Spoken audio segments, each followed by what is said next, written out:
যে ওয়ের শ্বাস উঠছি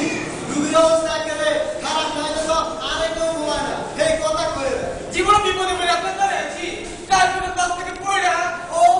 বুঝছি চিত্ত হলি কীর্তন গাইছো আরে মিয়া আমি ওই সঙ্গীতে গিয়ে সাইবে কইতা মারি একটা ডেলিভারি কেসের কিয়া সেটা দুপুর লাগেনি আমি বিমাসা লাগেনি জি কালকে দিনটাকে দেখেছিলাম দিনটাকে কইলো মাথা নাকি টিউমার হয়েছে রাতের মাথায় কি আছে জানো ঘু ঘু তক্কার মধ্যে শিখ আর হিসেবে লেটাকে সামনে কিছু চলে ইয়া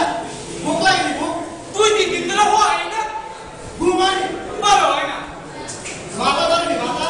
কাল সন্ধ্যাবেলা তো তোর ছিল বাম দিকে যে না ডাইন দিকে যে যে ডান দিকে না বাম দিকে ঠিক করে মাঝখানে আরে কামানি আরে একদিন কামলা ছিল ওই বান্দরটাকে কাজরে হামলা করেছিলাম কামানি মশলা ঠিক করে দাও এখানে কি কামলা দেওয়ার মন্ত্র দেয়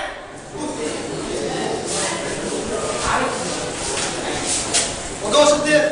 লই যা আর আয় তুমি খাওয়া দে তুই তো আমার ভুলে যা হ্যাঁ আয় তো মানে বাকি যাবে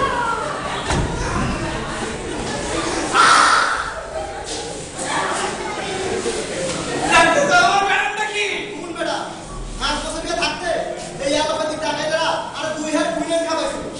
ও না হাইতে বেটা মাথা টিপ টিপ টিপ টিপ করে শুনতে শুন বেটা হিসেবে হাত কি সব সাদা হয়ে গেছে সবাই আবার ভিতরে বসে রাখছো সাথে লড়া বাড়াইছে আবার কি সালাইকুম